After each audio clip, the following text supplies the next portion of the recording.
Familia, qué gusto saludarlos una vez más con un nuevo episodio. Espero que tengan la posibilidad también de disfrutarlo. En lo personal creo que de la invitada que tenemos el día de hoy he podido aprender muchísimas cosas solamente con escuchar la información que tiene.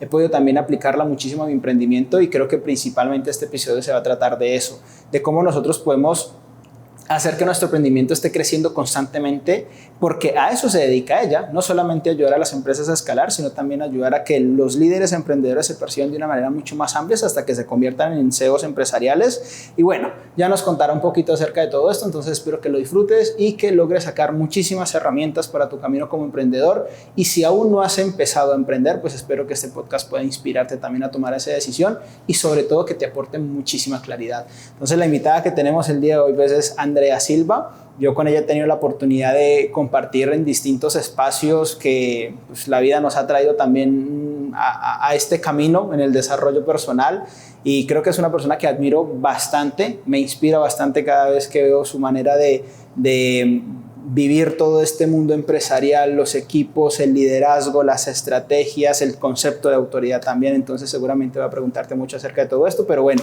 comencemos por lo más sencillo, ¿sí? ¿Cómo te llamas? ¿A qué te dedicas? ¿Cuál es como la función principal de tu profesión? Bueno, primero que todo, gracias por la invitación. Me siento muy feliz de estar acá. Es un honor siempre para mí estar al lado tuyo compartiendo información. Y bueno, mi nombre es Andrea Silva. Yo actualmente soy directora de operaciones de Emprendimiento Consciente, la empresa de Javi y Eric, donde nos conocimos. Adicional, también soy consultora en transformación de procesos y en escalabilidad empresarial. Me encanta, me apasiona mucho trabajar con el tema de equipos y liderazgo. Son como las dos áreas en las que más me enfoco. Genial.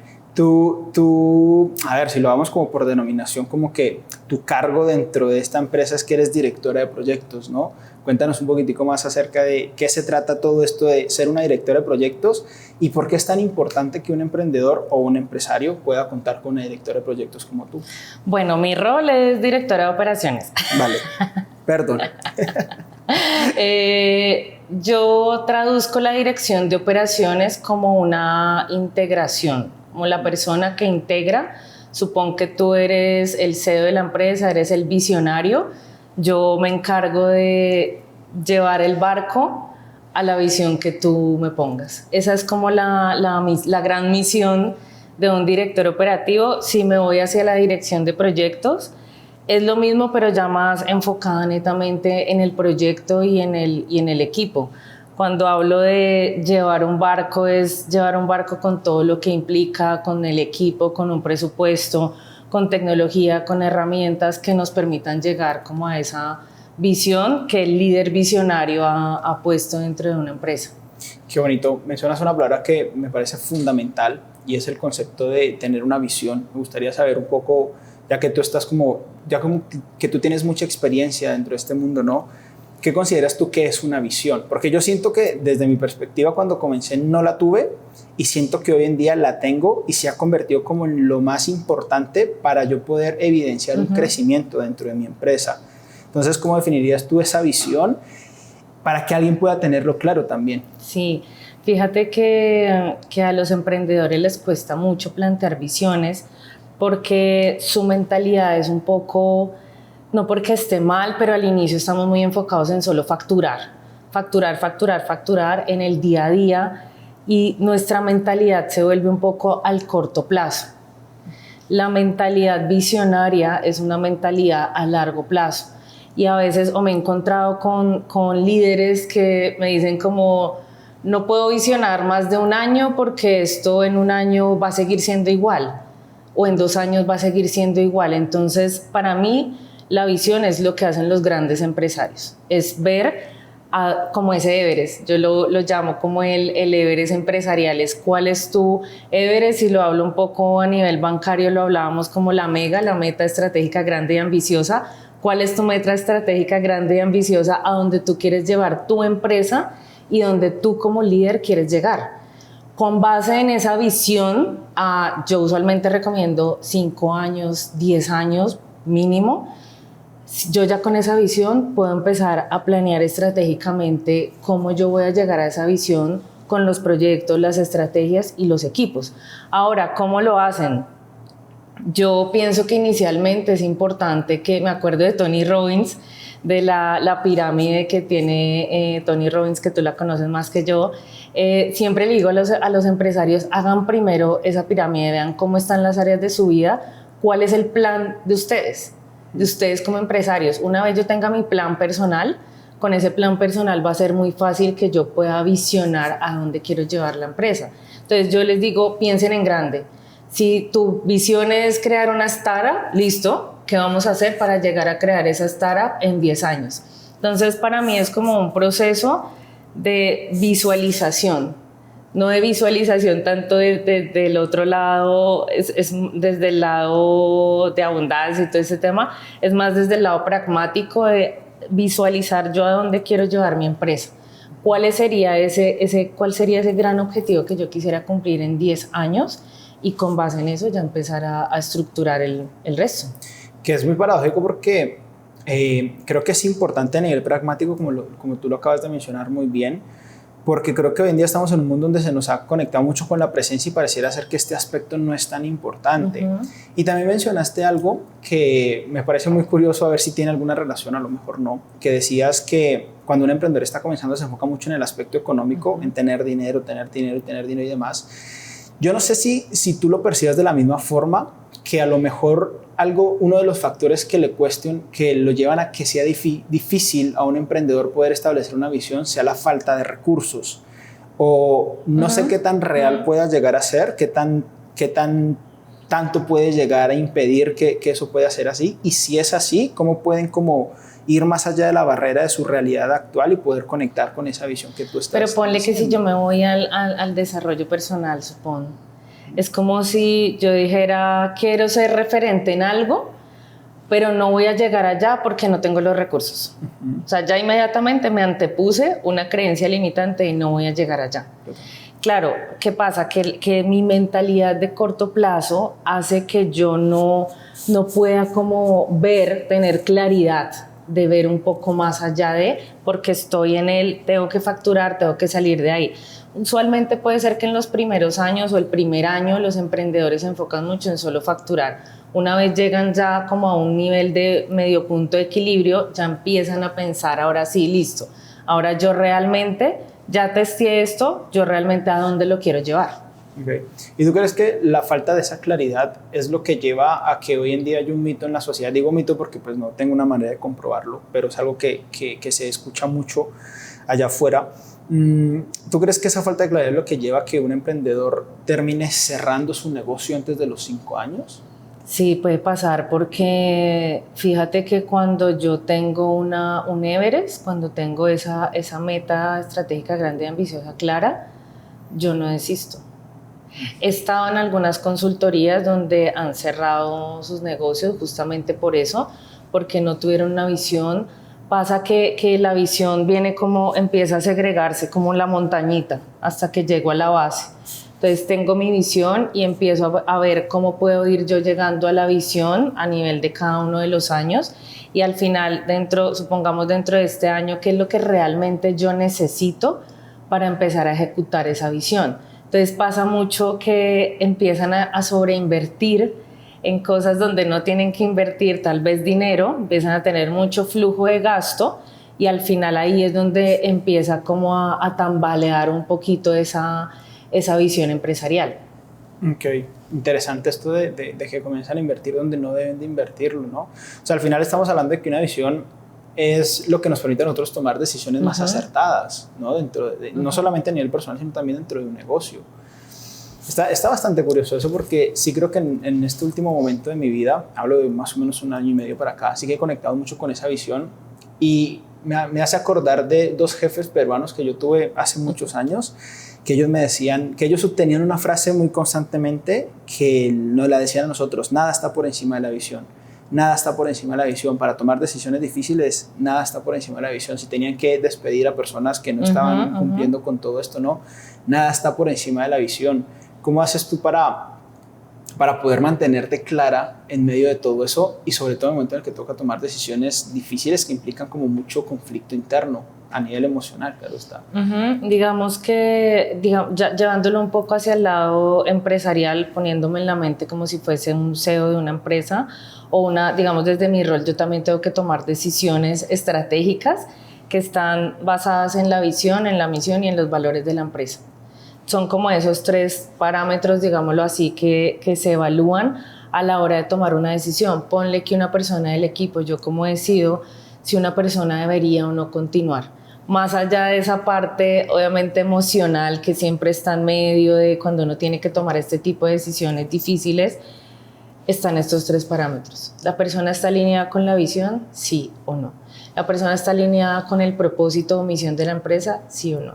¿La persona está alineada con los valores que tenemos establecidos dentro de nuestra cultura organizacional? Sí o no. Cuando nosotros hablamos de estos conceptos, pareciera ser que fuesen aspectos como muy ajenos a nosotros. Claro, porque ¿no? ¿qué pasa? ¿Qué pasa? Mira que yo he descubierto algo, yo que vengo de trabajar 10 años en banca y ya un poco más de 4 años en la industria digital. Pasa que lo vemos como ellos son los tradicionales, esto no está bien, pero oye, estas empresas han llegado donde han llegado porque han incorporado estas cosas. En este momento, la industria digital, el mercado digital y los emprendedores se están dando cuenta que necesitan hacer esto. Y me lo decía alguien en una consultoría, oye Andrés, yo pensé que esto... Uno decía que la visión, eso es inservible, eso para qué, eso solo lo hacen los bancos, las empresas tradicionales, anticuadas, y tuvo que sentarse a hacer su visión porque no sabía para dónde iba. ¿Y qué pasa cuando yo no sé para dónde voy? No solo yo me pierdo en el camino, sino que las personitas que están dentro de ese barco están perdidas en el camino también porque no saben para dónde van, no hay una visión empresarial. Entonces fíjate que es muy curioso porque la gente piensa que en los bancos, por ejemplo, la inteligencia artificial, yo le digo a la gente, venga, hace 7 años yo estuve en centros de innovación de tecnología donde ya tenían inteligencia artificial, esto no es nuevo para la industria, pero no es nuevo a nivel empresarial, y el que ellos lo usen y tengan otro esquema, otra estructura organizacional, no quiere decir que no les haya funcionado, más bien lo que tiene que hacer la industria es empezar a traerse un poquito de lo que le ha funcionado a todas estas personas, no reinventarnos, pues que el agua moja, traernos cosas de allá y empezar a aplicarlas y adaptarlas a las nuevas empresas, las empresas emergentes. Total, qué bonito eso que tú dices, porque es curioso que, a ver, según mi interpretación, es como que un emprendedor se da cuenta de todo esto después de que llamémoslo fortuna, porque fue muy perseverante y demás, traspasó esa barrera inicial de dificultad del emprendedor. Y cuando logró por allá medio consolidarse un poco, ahí donde se dio cuenta que necesitaba todo esto. Pero digamos que alguien que está comenzando o alguien que ya tiene tiempo con su marca personal, emprendimiento o empresa, ¿cómo podría diferenciar lo que es una visión, que es lo que nos acabaste de contar, ¿no? Como ese norte, ese Everest, el cual nos puede orientar a nosotros de saber si estamos tomando decisiones acertadas o no? Pero ¿qué es la misión y qué son los valores dentro de una organización? Fíjate que voy a devolverme un poquito a lo que hablabas de marca personal, porque esto no solamente es utilizado, o sea, la visión no solamente en empresa, en mi marca personal también, ¿para dónde voy? ¿O cuál es el objetivo de esto que yo estoy haciendo? Entonces la visión también es aplicable a esto.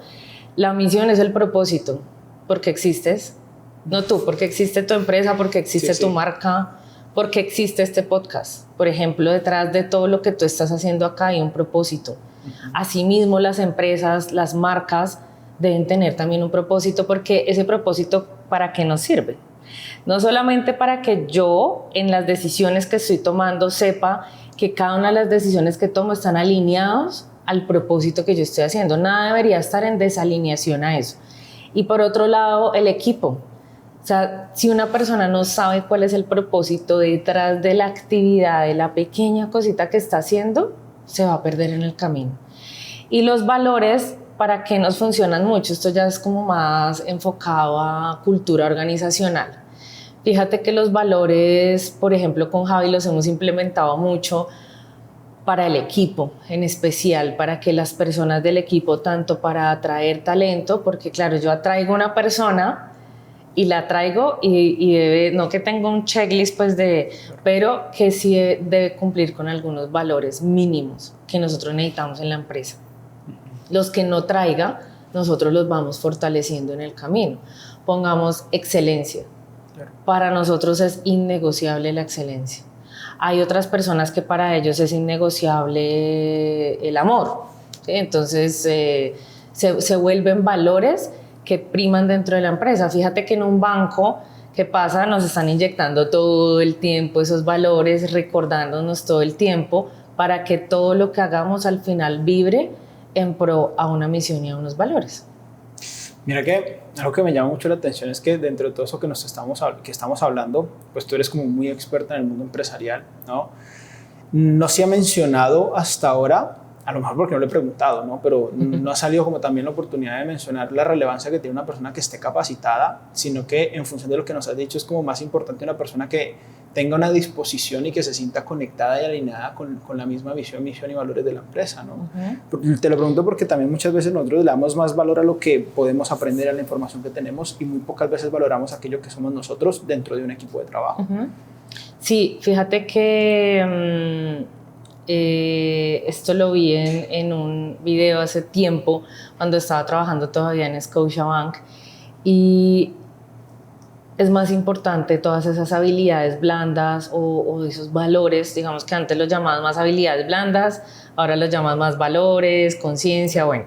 En empresa lo llamamos mucho las habilidades blandas, priman mucho más, porque a ti de nada te sirve tener el mejor experto en desarrollo de software, pero que no es apasionado, no tiene entrega, no es amoroso a la hora de hacer sus actividades, de pronto no es tan bueno comunicándose con su equipo, no es tan bueno en el trabajo en equipo. Entonces, al final sí priman más, pero para mí es un balance. Todos necesitamos tener tanto nuestras habilidades duras como nuestras habilidades blandas y valores, ¿cierto? Los valores pues se aprenden desde la niñez. La experiencia o mi conocimiento se va aprendiendo a medida pues que uno va creciendo. Entonces, para mí es como un balance. Puede llegar a ser un 50-50, dependiendo en el momento en el que esté el emprendedor, porque pues si en ese momento tal vez no tengo con qué pagar a una persona senior, pues va a pesar más los valores que tal vez estas otras habilidades. Eso que me parece muy bonito, ¿no? De también saber cuáles son los recursos con los que cuento, porque yo también siento que muchas veces el camino del emprendimiento, la persona se ve muy estancada porque no tiene la posibilidad de contar con un equipo especialista en, no sé, en plataformas, en marketing, en recursos humanos y demás cosas, ¿no? ¿Cómo hace una persona para poder ir creciendo, ya no a nivel de visión, sino como a nivel de equipo y demás cosas, cuando está recorriendo ese proceso? Sí, yo creo que al principio siempre les va a tocar como que a uno le toca ser el todero, pero hay un momento en el que tu negocio te lleva a empezar a salir un poquito de ahí, a soltar, porque si yo no suelto operación o no suelto lo que estoy haciendo ahí, no me va a permitir visionar. ¿Cómo identificas ese momento? Porque yo siento que estamos tan inmersos en el día a día, tan absorbidos por la inercia del emprendimiento y de nuestra marca personal y demás, que a veces se nos dificulta identificar cuando nuestra empresa está requiriendo un personal, y a veces también pasa que el emprendedor lo que termina haciendo es termina contratando un montón de personas que no es necesario. Sí, fíjate que yo acá lo que hago, si me voy al campo un poquito más emocional o al tema un poco más de pregúntate en qué momento tú sientes que la empresa se está viendo obstruida. Haz de cuenta, si yo me voy al Everest, el Everest tiene unos sherpas, o sea, yo puedo o cargar la maleta, no sé demorarme cuánto, tal vez nunca llegar, fracasar en el camino, o entregarle la maleta a un sherpa que él ya pueda hacer eso y que nos pueda ayudar a caminar tal vez más rápido, ¿sí? Entonces yo siento que es en el momento en el que la empresa misma empieza ya necesita escalar más. Puedo escalar, pero estoy siendo un canal de obstrucción Como en un cuello de empresa. botella. Que estoy siendo un cuello de botella dentro de la empresa. En ese momento ya uno empieza a sentir, es momento de empezar a delegar. Pero no se trata de delegar, voy a traer, a mí me han dicho empresarios, voy a contratar 50 personas. Yo les pregunto, bueno, ¿y para qué 50 personas y no 2? ¿Sí? Entonces yo los hago listar siempre, lista todas las actividades que tú haces en tu día a día por una semana. Y empezamos a marcar en rojo las actividades que tú ya definitivamente no deberías hacer, que se vuelven muy operativas. Porque tu mente necesita estar, en vez de estar operando, por ejemplo, no sé, editando un video, tu mente necesita estar creando nuevas ideas para tal vez tu marca personal, o más bien viendo otras alternativas de cómo empezar a ser más visible en el mercado. Bueno, ¿y qué pasa, por ejemplo, cuando es al contrario? Que quizás esto no necesariamente le pase tanto a las empresas, pero sí mucho a las marcas personales o influencers también, que son demasiado visibles, pero son muy poco rentables. Eso se debe... A la mayoría les pasa eso. Sí, o sea, pasa un montón, de hecho. ¿Sí? Ahí, ¿eso se debe a un problema de qué? Eso se debe a un problema que yo lo llamo, es como un tema de salud financiera, ¿sabes? Porque confundimos el facturar versus el ser rentables. Una cosa es la facturación de yo compro una mesa, lo que la mesa me costó, pero realmente cuáles fueron todos esos gastos que yo tuve que ejecutar para poder llegar a comprar la mesa. Entonces lo mismo pasa acá. Yo me he encontrado con mucho emprendedor que me dice soy rentable, y cuando entro a ver las finanzas de la empresa, primero hay muchos que no las llevan porque no tienen conciencia del número, porque es como yo estoy facturando y el cerebro te hace un hackeo con estoy recibiendo 5 ventas, 6 ventas, 10 ventas, eso está bueno, pero luego cuando tú te vas a poner eso en un análisis de cuánto entró versus cuánto me gasté para poder hacer esto, luego entramos y vemos y realmente era un paisaje lo que me estaban mostrando, porque en la realidad estaba todo en rojos. Era como una ganancia especulativa que le conocen, ¿no? Es como un tema más como de la mente, ¿sabes? Que es como tengo 10 clientes, listo, estoy vendiendo, pero se les olvida revisar el gasto. Claro. Y cuando se dan cuenta y van y miran el bolsillo, no tienen nada. O sea, es como si estuviesen apagando incendios constantemente. Ajá. O sea, como que el hecho de que recibí dinero, este dinero que recibí me permitió pagar ciertos compromisos, pero nunca hay una caja, por así decirlo. Nunca hay una caja, ajá. Nunca hay como... Este término yo lo traigo muy también de bancos, que es el riesgo. Nunca evaluamos el riesgo, porque pensamos que no es necesario evaluar el riesgo. Y fíjate que hace poco con una persona se materializaron muchos riesgos. Empezamos el año, hicimos planeación, se materializó un riesgo. Lo tenía detectado, pero era como, eso no va a pasar nunca. Sí va a pasar. Son riesgos y los riesgos se pueden llegar a materializar. Y la única forma de que no se materializan es detectándolos y creándoles un plan de acción. Si yo ya sé que estoy gastando mucho dinero en esto y de pronto no necesito vender 10, sino necesito vender 100 plazas para que realmente mi empresa sea rentable, ¿qué voy a hacer para eso? Y por otro lado, la gente no se pone colchones. Entonces se ponen a contratar un montón de gente. Me acordé de algo que hablaba con un diseñador y es eso, o sea, contratan y no pagan. Y no pagan, ¿por qué? Porque no evaluaron bien ese riesgo y puede que no hayan vendido realmente y, digamos, no tienen como un gap o un tiempo de decir, mi empresa puede estar tantos meses sin facturar y no pasa nada, continuamos. Total. Sí, es como y eso pasa un montón, ¿sabes? Y qué bonito que traigas esto aquí a compartirlo, porque sí lo he visto un montón, que los emprendedores, y digo, ahí me incluyo también porque también estuve un montón en esa etapa, ¿no? Como que nos dejamos deslumbrar demasiado por esta metáfora de quemar tus barcos, que creo que en cierto punto funciona, pero llega a un punto donde en lugar de ser algo aspiracional se vuelve supremamente destructivo cuando hablamos de aspectos pragmáticos, ¿no? Y yo siento que ahí es donde, y cuando yo empecé a manejar todo ese tipo de cosas, a contemplar los riesgos, quizás de una manera un poco más intuitiva y menos mecánica, ¿sí? Creo que a partir de ese momento fue donde supe tomar mejores decisiones que eran acordes al momento en el que mi empresa estaba. Claro, porque hablas mucho la palabra decisión y la palabra decisión yo la acompaño de decisión estratégica. Las decisiones estratégicas se toman con el número, o bueno, tú lo ves un poco más desde la intuición, que no está mal, pero leí algo de rompe la barrera de la intuición. Sí, sí. Y cómo romper la barrera de la intuición es irme a lo pragmático, al número, porque el empresario puede que ahora funcione, pero más adelante eso es como una máquina de producción, te va a empezar a pedir más, como más, métele más. Entonces, a medida que me pide más, necesito ir viendo el número para poder tomar decisiones. Cuando tú dices lo de la intuición, me refería más a que no fue porque lo leí o alguien me lo dijo, sino porque en su momento empecé a intuirlo y sí que saco números. Y por ejemplo, cuando hablo con los proyectos del equipo de marketing, le digo, chicos, tenemos para ensayar 3 meses. Si en 3 meses esto no funciona, nos toca replantear todo, volver a capitalizarnos y mirar a ver cómo podemos distribuir todos los recursos, ¿no?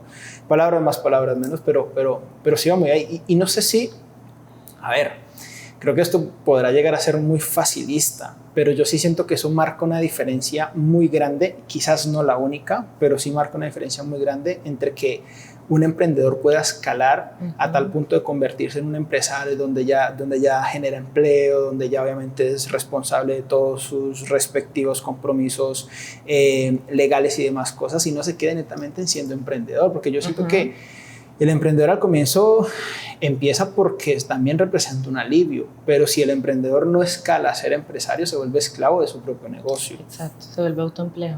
Literal, ¿sí? Bueno, aquí detrás de cámaras, me estabas compartiendo un poco que gran parte de tu trabajo es llevar a una persona, a un líder, por llamarlo de alguna forma, a convertirse en un CEO, ¿sí? ¿Cómo es ese proceso? ¿Qué es lo que más se te dificulta o que tú sientes que más se le dificulta a la persona para poder llegar a ese punto? Sí, yo siento que lo que más se dificulta es empezar a visionar. Y es que lo comparado ahorita con lo que estábamos hablando, lo que más se le dificulta es eso, es empezar a poder ver, yo lo llamo como el fuera de la caja. Como tengo una caja que es mi emprendimiento ahora, pero como yo salgo de ahí empiezo a ver un sinnúmero de oportunidades que pueden hacer parte de un ecosistema empresarial. Ahí es donde les cuesta un poquito, y siento que otro de los grandes retos que tienen todos los emprendedores es el liderazgo de equipos. Porque la gente piensa que liderar es simplemente ven, te contrato y te pongo aquí una lista de actividades y nos vemos. Hoy alguien me decía, esta gente no se puede descuidar, y le dije, no, eso es como tus hijos, no los puedes descuidar. Tienes que estar, no todo el tiempo, no desbocándome tanto hacia ellos, pero es que son los que te mueven el barco. Entonces siento que esas son las dos partes que más les cuesta. Pensar a veces los mando a hacer visiones y llegan como con una cajita de múltiples cajitas que pudieron haber colocado en su ecosistema empresarial. Cuesta pensar que si hoy estás haciendo una empresa, ¿por qué no puedes tener 2? ¿Por qué no puedes tener 10? Tony Robbins tiene 114 empresas. ¿Por qué no poder llegar allá? Claro. Y el liderazgo. No nos enseñaron a ser líderes. Y es muy curioso porque creo que hoy en día el mercado de liderazgo se ha visto muy desdibujado, por llamarlo de alguna manera, a tal punto de que ya no se le da como tanto prestigio que como quizás hace algún tiempo, y yo sí siento que es fundamental. Sí, pero ¿sabes por qué siento que sucede? Yo que he venido 4 años como en trabajo en sitio de cómo funciona un emprendedor, cómo empiezan las empresas, es como que, no sé si llamarlo moda. Puede ser, en metodologías ágiles, cuando yo estaba en el banco, pasaban modas, entonces como ahora todos vamos a ser expertos en producto, entonces todo el mundo se certificaba en producto. Ahora todos vamos a ser expertos en metodologías ágiles. Todo eso era como que tú ibas a la tienda y te comprabas un dulce. Sí. Lo mismo está pasando ahora con los emprendedores, que todos más o menos empezaron después de pandemia. Entonces, claro, primero entra la fase de facturar. Entonces, ¿cómo facturar? Marketing, Sigue toda la parte de procesos, ¿sí? Que ahora más adelante hablamos de eso. Porque de procesos viene muy alineado, no puedes hacer procesos si no tienes la visión de la empresa, ¿sí? Y entra el tema de equipo. ¿Sabes cuándo se están dando cuenta que el liderazgo es importante? Cuando el equipo los deja. Cuando el equipo les hace algo que no esperaban que pudiese pasar. cuando empiezan a tener fugas de conocimiento, cuando el equipo empieza a decir ya no trabajo contigo porque tú no me estás dando equilibrio de vida. Ahí es donde la gente se empezó, que esto más o menos empezó como a mediados del año pasado, ahorita está empezando a ser un poco importante porque es un punto de dolor. Entonces no se hace importante mientras a ti no te duela. Creo que un poco lo que dices también va muy ligado a que en función de tanto que ha habido, ¿sí? Tanto programa y tanto apoyo hacia el liderazgo y demás cosas, se ha desdibujado la importancia de un líder. Creo que se ha llevado mucho al lado aspiracional, al lado motivacional, pero creo que también esta otra parte es súper fundamental, ¿no? Todo lo que corresponde a las habilidades duras que tú mencionabas, la claridad, la dirección, la toma de decisiones, el manejo de comunicación y demás cosas, las estructuras, los procesos, y ahí es donde yo siento que ese es el liderazgo que verdaderamente se vuelve muy rentable, por llamarlo de alguna forma, dentro de tu proceso profesional. Fíjate que lo hablaba con Javi, lo hablaba contigo también, y es como un mix. Para mí es un mix. Hay personas que yo lo manejo un poco más 60-40, o dependiendo de la tipología de personalidad, yo soy más racional, más firme, y yo tengo también las dos partes de alguna manera. Hay que trabajar en la parte humana mucho, o sea, te digo que la parte humana no se puede descuidar, hay que estar muy pendiente. Si la persona se siente bien, la productividad va a ser a 1000, con lo cual tu empresa va a escalar. Entonces, ese capital humano que tú tienes ahí, tienes que cuidarlo. Pero por otro lado, yo siempre he sido un poco firme, estricta en el número. Ok, somos amor, pero somos firmes también. Somos firmes porque, ¿qué pasa? Cuando tú dejas a las personas a que las personas hagan, pues las empresas empiezan a ver como, oiga, pero es que no avanzamos, podemos hacer más, pero no lo estamos haciendo. La gente no sale, lo que hablaba ahorita, la gente no sale de la caja, se quedan en su rol y no investigan, no hacen nada porque no hay alguien o no hay algo pragmático detrás de esto. Total. Esto es una pregunta de puro curioso, la verdad, sí, que se me está ocurriendo ahorita mismo. Y se me está ocurriendo porque he hablado con distintos líderes empresariales que se les ha presentado esta dificultad. Y es que, por un lado, lo entiendo, porque creo que pues, al final las motivaciones de nosotros nos llevan a querer trabajar por un ingreso económico, ¿sí? Y a veces entramos en un espacio donde empezamos a percibir una gran brecha, por llamarlo de alguna forma, ¿no? Como entre, si yo soy una persona más operativa, entonces no tengo los mismos ingresos que una persona que ejerce cargos más directivos y demás. ¿Cómo hacemos nosotros para poder comprender, ¿sí?, que la empresa es un número, ¿sí?, y que en función de esos mismos números se establecen distintos honorarios en función de lo que la persona puede ofrecer?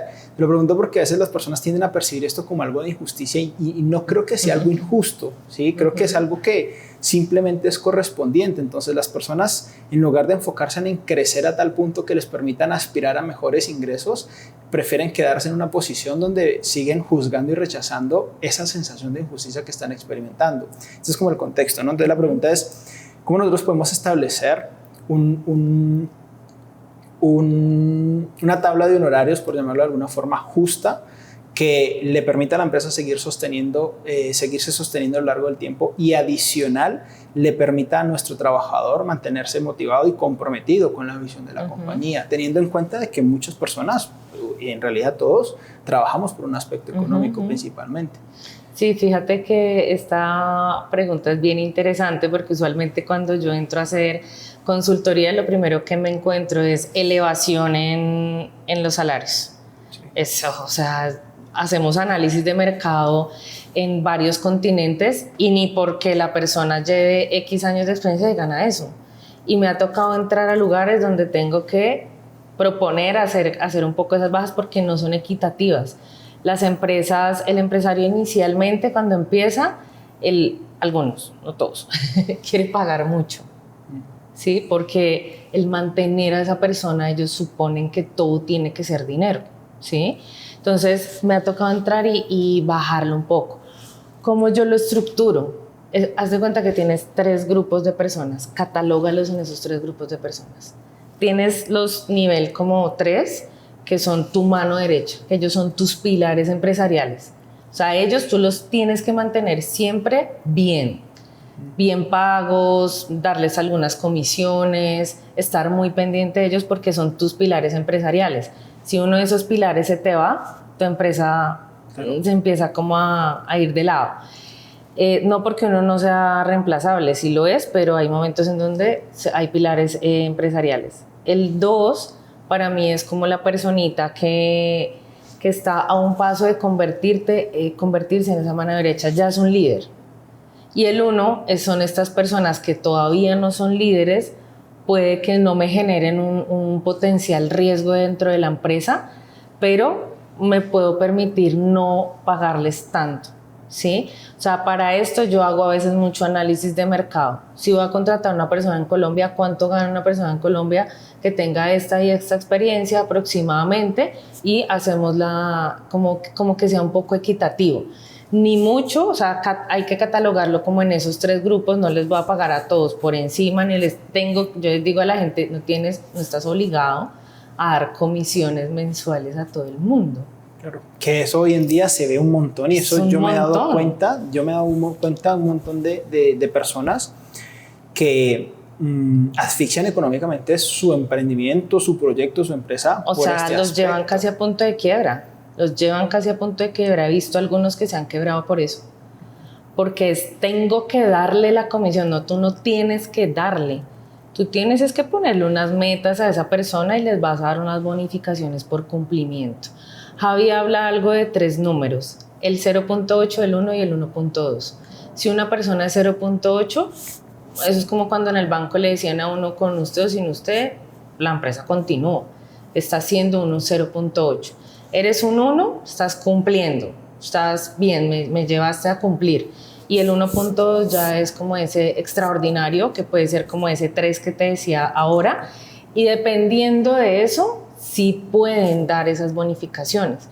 Para mí sí es importante que tengan planes de recompensas, beneficios, porque la gente no solo se mueve por el dinero, la gente se mueve mucho por lo emocional, tú lo sabes también. La gente se mueve mucho por la emoción, por estos beneficios emocionales, de decir, te doy un día, o ven, vamos a hacer este sorteo y te ganaste tal cosa, o te vamos a dar un beneficio de un mes de gimnasio, o ten para una cena de tu mamá. O sea, hay como múltiples formas de apalancar un poco ese salario.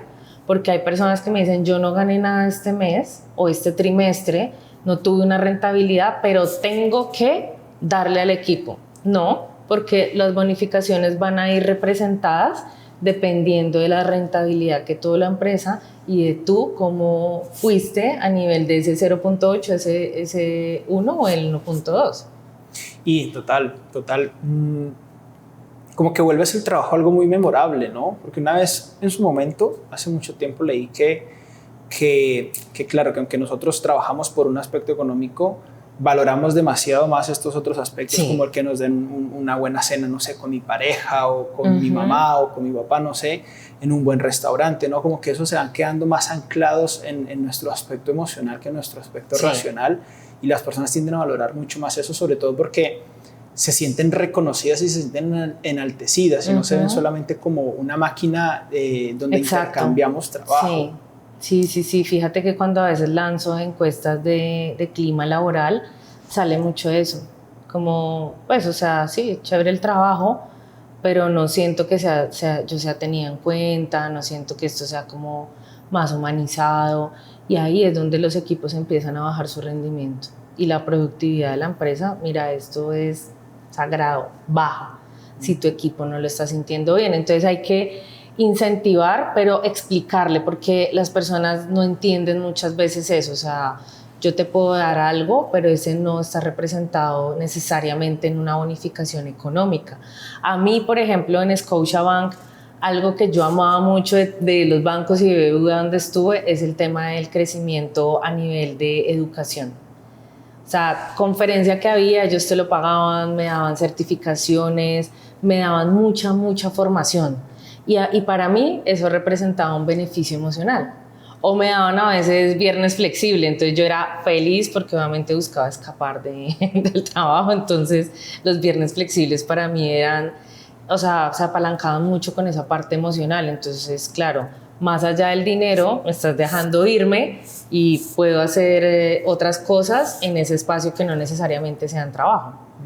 André, hablemos de algo que me parece lo más importante, algo que me parece muy fascinante es ¿cómo vives tú todo esto? Todo lo que nos estás contando, porque pareciera ser como que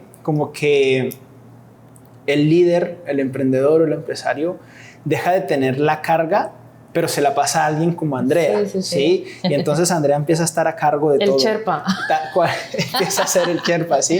¿Cómo vives tú todo esto?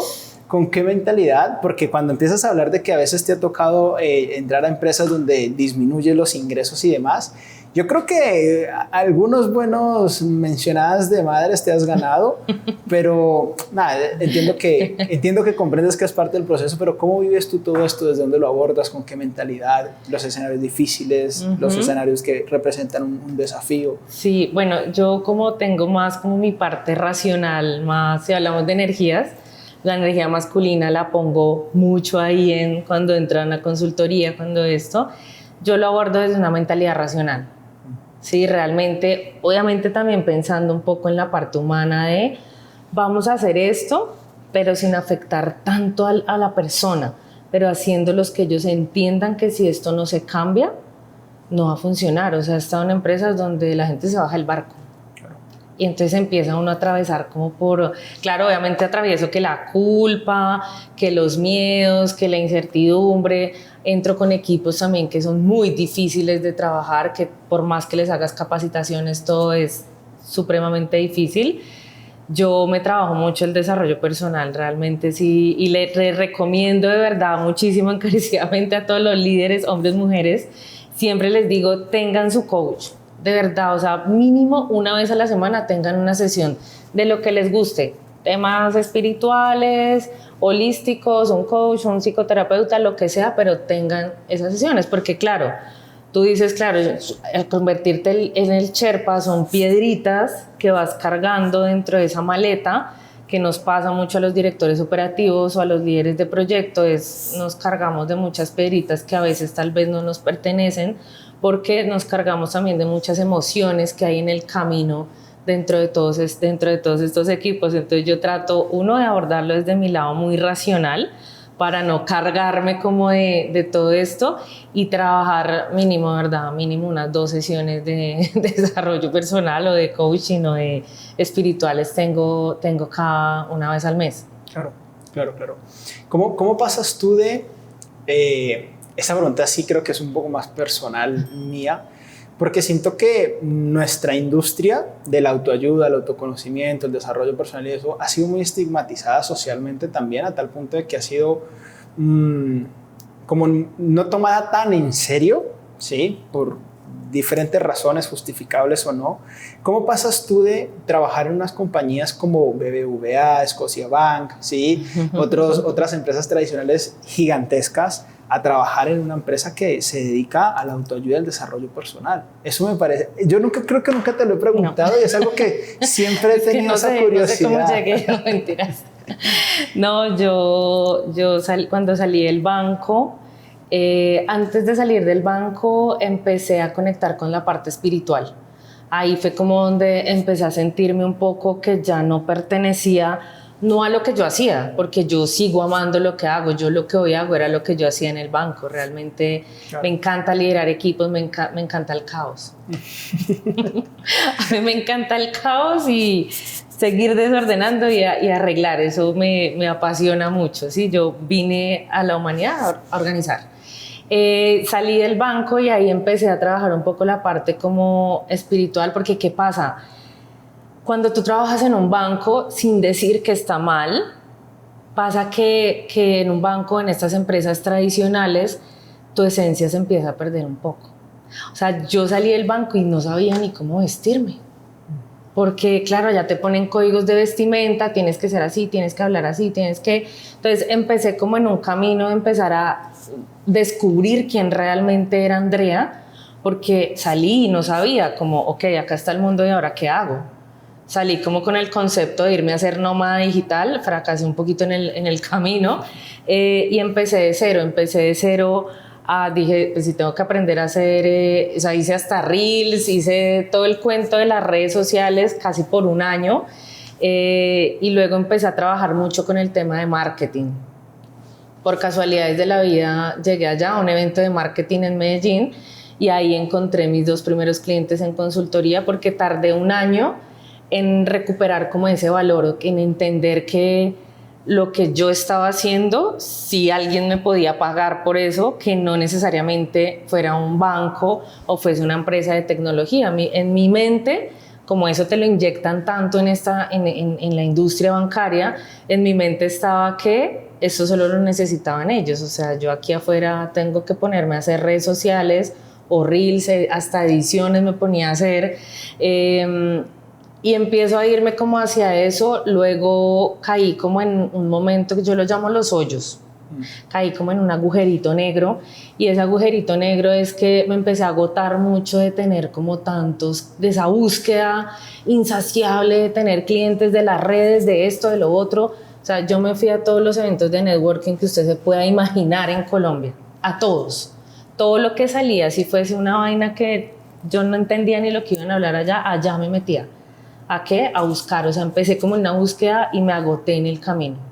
Me empecé a agotar porque, claro, la diferenciación teórica o mental más bien que uno tiene entre el banco y estas empresas, que ahorita llego a la parte de conciencia de estas empresas, es que uno siente que en un banco tienes seguridad. Cuando tú sales de trabajar 10 años ahí, es como si tú te metieras en un terreno con tacones donde no sabes cómo caminar. Si me quito los tacones me caigo, si me pongo tenis también me hundo. Es caminar con la incertidumbre. Entonces yo no sabía, porque nunca me enseñaron a caminar con la incertidumbre, no porque en un banco no, digamos que uno tiene como más, lo ves un poco más fijo y más estable, es como caminar en el asfalto. Ahora llego y caigo como en ese agujerito negro hermoso, la sombrita maravillosa, y me meto a un taller de PNL por casualidades de la vida. Un cliente quería hacer una academia de desarrollo personal y me dijo, Andrea, hay un ticket más para que vayamos y veamos cómo funciona esto. Y yo ya estaba sintiendo como que algo me estaba pasando, como que estaba en un bloqueo y me fui allá. Estos talleres que son de que el despertar, el renacer, obviamente me cambió la vida, lo amo, lo agradezco haber estado ahí y empecé a entender un poco sobre mis creencias, porque claro, había estado mucho trabajando con la parte espiritual, porque la parte espiritual te da una respuesta. O sea, yo voy allá, listo, ¿qué hay que hacer? Te dan una respuesta. En el PNL o en el psicoanálisis, ellos no te dicen qué hacer, tú mismo tienes que llegar a eso y tienes que enfrentarte con tu mente. Entonces empecé a identificar muchas conversaciones con el dinero, con esto, con lo otro, ese afán de tener clientes. Estaba muy agotada en el camino y empiezo a entender como toda esta parte de, ok, tengo que trabajar es mi mente para todo esto. Había conocido a Alejo antes, a Eric en otros proyectos y empecé a visualizar trabajar con Javi. Literal lo visualicé, o sea, me puse una meta estratégica grande y ambiciosa y dije, quiero trabajar con ellos, y entre ella dejé todos mis otros clientes, los dejé todos en ese momento y empecé a trabajar con Javi como consultora. Luego ya empecé me fui a ser project manager, le dije, Eric, dame 3 meses, me dio 3 meses y dije, en 3 meses estoy lista para ser directora operativa. Y así fue como pasé ahí. Ahora, Javi me preguntaba esto a mí en México y es, ¿cuál es la diferencia entre trabajar en una empresa, digámoslo normal, a trabajar en una empresa con un nivel de conciencia? Yo empecé a experimentar, y me da escalofrío cuando lo digo, que yo empecé a experimentar el amor verdadero con ellos. O sea, yo a ti te veo, yo siento amor hacia ti, yo siento amor hacia Javi, hacia Eric, y yo los veo a ustedes en tarima cuando Javi te edifica y yo siento el amor verdadero. Para mí eso fue lo que marcó la diferencia y me vuelve a dar como mucho escalofrío, porque es sentir el amor verdadero que nunca en una empresa te lo van a decir, ven, te amo. No, ¿qué es esto?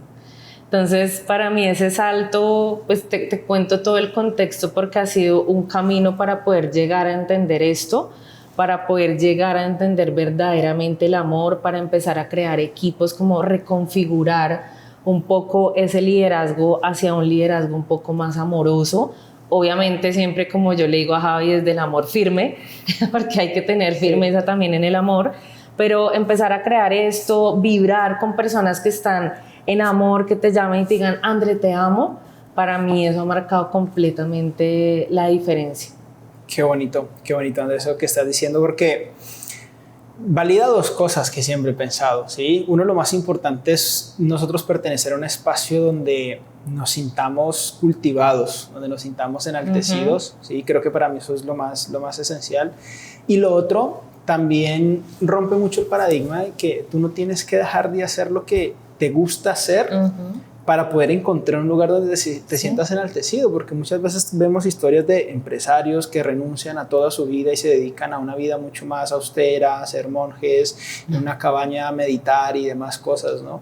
Y la gente suele tenerle mucho miedo a eso cuando hablamos de desarrollo personal, de conocernos, de estar en paz. Y esto que tú dices es muy bonito porque es como, estoy haciendo lo que hacía en el banco, ¿sí? Solo que en un lugar donde me siento enaltecida, y eso me parece supremamente maravilloso. Sí. Algo que, bueno, Andrea no lo menciona porque creo que es muy modesta y es mi percepción de ella, pero Andrea es una mujer muy apetecida en el mercado, ¿sí? Profesionalmente hablando, obviamente guardando el contexto también de esto, que nunca le faltan propuestas laborales y de hecho, porque lo hemos podido compartir y demás.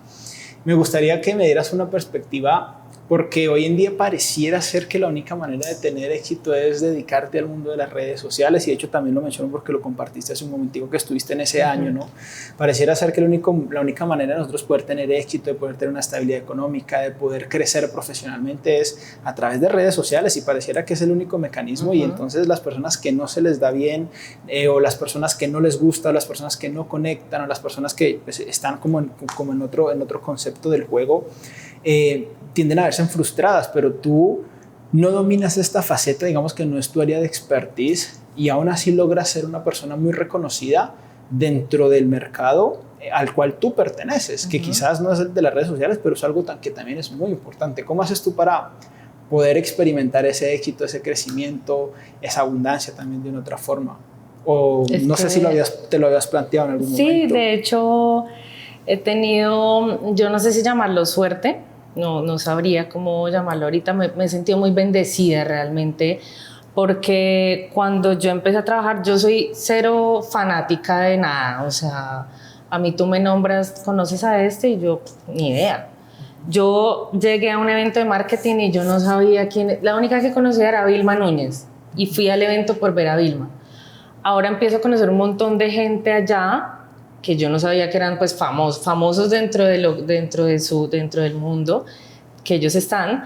Empiezo a conocer un montón de gente y termino trabajando con personas que yo la verdad nunca me imaginaba estar trabajando. Trabajé con los Shark, trabajé con muchos de ellos, tuve la oportunidad de trabajar en agencias y con personas de verdad muy influyentes en el país, en el mundo, y siento que empecé a crear una red que se fue creciendo y empecé a entregar muy excelente trabajo, de verdad. O sea, yo creo que la excelencia la he tenido siempre muy marcada.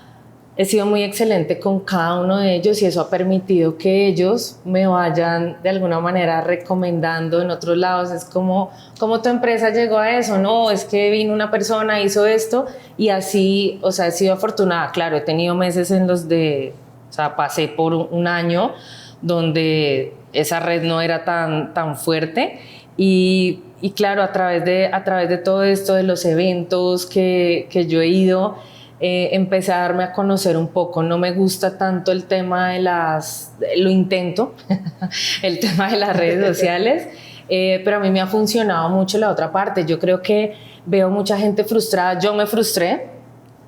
Hablaba ayer un poco del tema de las redes, le mostraba a alguien mis redes y le decía, mira, yo estuve 30 días haciendo un reel diario. O sea, yo me sentía tan cansada, pero tan cansada, yo me sentía en el hoyo. estaba súper cansada, un tema como sentía mucha presión social porque no entendía obviamente el tema. Un año después ya lo puedo entender desde otro nivel de conciencia. Pero siento que cuando tú te obligas a hacer una vaina que realmente, oye, pues es que tu foco de genialidad no está ahí, no pasa nada. Hay muchas otras múltiples alternativas. Entonces, ¿yo qué dije? Claro, no soy buena aquí en esto, todavía no entiendo muy bien ese mensaje, pues yo me voy a ir a cuantos eventos salga. Obviamente también me saturé de esa vaina y dije yo, la verdad, tú no me vas a ver casi en eventos, no me vas a ver en eventos porque mi foco era ir a captar clientes y ya me super cansé de eso. Ya solo los eventos donde me verás son en los de Javi. Pero ya en otro que yo me vaya específicamente voy a ir a esto, no, ya me agoté mucho en el camino, pero empecé a ponerle mucho objetivo también a ir a esos eventos, a ponerle estrategia, a ponerle una meta estratégica grande y ambiciosa a los eventos y a crear una red.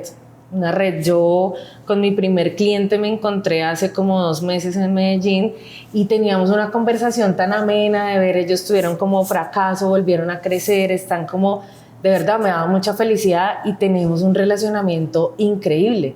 Y él fue la persona que me conectó a mí con este mundo. Necesitaba como esa persona que me conectara. Me senté por casualidad de la vida al lado en una mesa con él. Me preguntaron ¿qué haces? Yo todavía ahí nunca había sido consultora. Yo dije, soy consultora empresarial y de procesos con toda propiedad. Y nada, y ahí empezó como todo ese camino. Entonces yo creo que no hay que saturarse tanto con eso, porque una de las cosas que yo aprendí en este taller que te contaba es que hicimos un ejercicio en un barco y a mí nadie me salvó ni yo me salvé. Entonces yo dije, algo estoy haciendo mal en la vida, y lo asocié mucho con las redes sociales. Dije, claro, yo estoy transmitiendo un mensaje desde el hacer, yo no estoy transmitiendo un mensaje desde el ser. Entonces esto nunca va a funcionar hasta que yo no encuentre la verdadera esencia y el verdadero mensaje desde donde yo lo quiera hacer. Qué bonito, maravilloso esto. Ahora te quiero preguntar por 2 conceptos que me llamaron mucho la atención, pero quiero preguntarte esto. ¿Cómo afrontas tú esos desafíos que cuando llegan y bueno, se sientan la parte directiva así, de la empresa? Más allá de que sean esta o anteriormente en los bancos y más, y te dicen, bueno, André, este es nuestro objetivo económico este año, ¿no? Alcanzar tantos clientes, no sé, ocupar tanto porcentaje en el mercado, obtener tanto a nivel de ingresos y demás. ¿Cómo ves tú esos desafíos? ¿Cómo lo afrontas? ¿Cómo los vives? ¿Qué pasa por tu cabeza? Mira, yo primero, yo no me meto donde yo no sé. Okay. Yo ya trato hay industrias donde yo digo gracias manufactura o estas cosas que me han llamado, por ejemplo, empresas que producen café. No, gracias, yo por allá no me meto porque no soy experta en eso. Claro, yo planteo el cómo ejecutarlo, pero hay una personita, un rol que se apalanca mucho conmigo y es el estratega, llamado aquí en lo que estamos hablando de la parte digital y el emprendimiento. Yo me apalanco mucho de una mente estratégica. Y a partir de la mente estratégica, yo empiezo, no me preguntes yo cómo lo hago, es una vaina que está en mi mente. Yo estudié ingeniería electrónica, entonces no sé si es por la ingeniería, pero es como si yo hiciera un diagrama de flujo en mi cabeza. Entonces como que yo diseño todo rápidamente y empiezo a buscar soluciones dentro de algo, ¿sí? Es como una parte muy analítica que yo tengo. Yo cómo los abordo, con total tranquilidad. Antes los abordaba desde el miedo, yo me iba a cagar del susto por allá, yo decía, Dios, yo no sé, qué tal que yo falle. Todavía a veces me veo enfrentada a retos complicados con equipos donde digo, juepucha, no sé si yo donde me metí les voy a poder ayudar, y luego yo me empiezo a retar mucho también. Si hay algo que yo no sé, inmediatamente me pongo a leer, a estudiar, a certificarme, a comprarme libros y me meto en una cueva y empiezo a sacar y ya, veo la luz y tiro las soluciones. Pero al final yo creo que es abordarlos desde la completa seguridad porque a mí me fallaba un poquito el tema de la seguridad. Todavía a veces por ahí llega el síndrome del impostor y me habla, y entonces toca decirle, no, venga, quite que yo puedo hacer esto. Pero es un tema de abordarlo con completa seguridad, y yo creo que eso es lo que a mí me ha ayudado a tener éxito en las consultorías y en los roles que he tenido. Y ahí también, digamos que podríamos decir que te apoyas mucho como en esa claridad, ¿no? En claridad, sí. Qué bonito. Sí, o sea, yo no, o sea, por eso yo hablo mucho de visión y de claridad. Yo como que en esos terrenos donde no se ve nada, yo empiezo a despejar. Vamos a despejar y vamos a buscar claridad para saber por dónde tenemos que caminar. Qué bonito. Ahora, cuando estabas compartiendo algo, mencionabas algo como el foco genio, algo así fue que dijiste. El foco de genialidad. El foco de genialidad, eso es. ¿Qué foco es? Genio, foco de genialidad. Por ahí va. No, para mí es como tu foco de expertise. Por ejemplo, supón que yo te digo, yo soy experta, digamos, en procesos, en equipo, en estructura, pero si tú me pones a diseñar, pues bueno, yo lo hago, pero ese no es mi foco de genialidad. Claro. Ahí no está como mi área genial. Mi área genial está más en esta parte y ahí es donde yo la exploto mucho más. Qué bonito. Y el otro es, habla mucho de la excelencia y que sientes que eso es lo que más te representa y te ha llevado a estar donde estás. ¿Qué es la excelencia para ti? Uy, esa pregunta es re difícil. Tocar llamar a Javi. No, yo creo que para mí la excelencia es, bueno, obviamente es que me lleva un poquito al pasado porque obviamente también vengo de estructuras en donde han sido como muy psicorrígidos, muy como tienes que ser excelente, tienes que, obviamente ya a través de todos estos talleres, máscaras quitadas, pero para mí hoy la excelencia es, ven, si a ti te ponen algo a hacer, hazlo en excelencia, hazlo bien, apasionate por hacerlo, da un poquito más de lo que tú puedes dar. No es como me pediste, date y ya. O sea, hay gente que a veces yo en equipos le digo a la gente, venga, o sea, pensemos un poquito más, hágalo en excelencia, con amor, con pasión, con lo que dicen acá en Colombia, con perrenque. Para mí es como eso y entregar un resultado. Esto va a lo pragmático, al final la excelencia también va muy dada en hay que entregar un resultado y ese resultado lo voy a entregar extraordinariamente bien. Claro. Y yo hace un tiempo entendí algo y dije como, creo que la mayor muestra de amor propio es que jamás me permitiría hacer algo de manera mediocre. Ajá. Una cosa es que no sepa, otra cosa es que no tenga la experiencia o que no pueda, ¿no? Pero siempre como procurar hacer lo mejor que tengo, lo mejor que puedo hacer con lo que tengo disponible. Y ahí, en ese lado sí como que coincido demasiado contigo. André, el tiempo vuela, me encantaría. ¿Qué? ¿Cuánto estuvimos acá? Llevamos 1 hora. ¿En serio? Exactamente, sí. A mí me encantaría poder seguir compartiendo todos estos espacios contigo y demás, sobre todo porque sabes que siento una profunda admiración y mucho respeto también hacia ti y hacia todo lo que tú eres, no solamente por tu conocimiento, sino porque he tenido la fortuna también de compartir contigo en aspectos más sociales, incluso más familiares, porque pensamos que somos una familia. Y creo que eres un ser humano maravilloso, ¿sí? Pero me gustaría cerrar con algo y es, desde tu perspectiva, desde tu experiencia, un consejo que tú le podrías dar a los emprendedores o empresarios que tú sientas que es fundamental en su camino. Tantos, se me vienen 3 a la mente. Dale los 3, maravilloso. Se me vienen 3. El primero es, no se les olvide ver el número, por favor. Por vija de ustedes, no se les olvide ver el número. A veces a uno le da pereza ver que el Excel, que todo esto es perezoso, no me gusta. No tienen que volverse en expertos en finanzas, pero vean el número, o sea, cuánto está rentabilizando su empresa. Eso para mí es lo primero. Lo segundo, mentalidad visionaria. Visionar, y no solamente esta partecita que yo estoy haciendo, visiona más allá de eso. Visiona un ecosistema. ¿Qué pasa si de esa empresa que tú tienes sacas 5 más? Claro. ¿Qué pasaría si? No el qué pasaría si no, porque siempre no, eso es imposible, nada es imposible. Todo es posible con excelencia y perseverancia. Y el último es, no se olviden que las personas que están en ese barco son humanos. Y esos humanos necesitan amor, cariñito. Denle cariñito a su equipo, denle amor a su equipo. Sí, desde cosas básicas como pagarle a tiempo. Ya con eso ya uno demuestra un poquito de amor y respeto hacia el equipo. No enfoquen solamente todo ese barco en el número y entonces la estrategia y cuánto vendí, el marketing, no se les olvide que las personas son humanas, que las personas requieren un equilibrio también entre entre su vida de trabajo, requieren tiempo, necesitan tiempo para otras cosas, como todos. Entonces yo les daría esas tres consejos desde el amor. Muchas firme. Gracias. Muchas gracias, André. Me quiero sumar a eso porque ya tú lo validarás, porque hablaste mucho de los números y es algo que en su momento se me dificultó mucho, sobre todo cuando los números eran difíciles de ver. Cuando tú veías, sí, cuando ni se veían. Cuando solo se veía en negativo, era muy difícil de ver y creo que emocionalmente tiene un impacto muy profundo en eso. Sí. Pero un día vi no me acuerdo si fue en un libro o en un video en redes sociales, en algún lado. En TikTok. Seguramente sí, seguramente sí en TikTok. Pero eso también nos sirve para aprender. Sí. Me acuerdo que decía como que hay 5 preguntas que tú te tienes que hacer todos los días respecto a las finanzas de tu empresa. ¿Sí? ¿Cuánto ingresó? La primera. ¿Cuánto salió? ¿Cuánto quedó? ¿Cuánto nos deben y cuánto debemos? Y creo que eso me ha ayudado a ser un poco más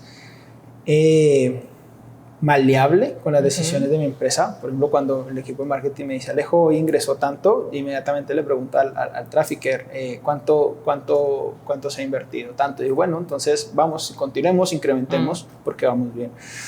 Cuando veo que no están tan bien, entonces disminuyamos, demos una pausa para que todo lo que está estancado allí empiece a ingresar y volvemos a subir y demás. Y eso me ha permitido, no hablemos de rentabilidad, disfrutarme mucho más este juego, porque la verdad que es que los números sí terminan impactando demasiado en nuestras emociones. André, no, fascinado con todo lo que nos compartiste. Espero que ustedes se la hayan pasado igualmente muy bien, que hayan aprendido un montón. Igual saben que van a aparecer sus redes sociales aquí para que le escriban, les hagan pregunta.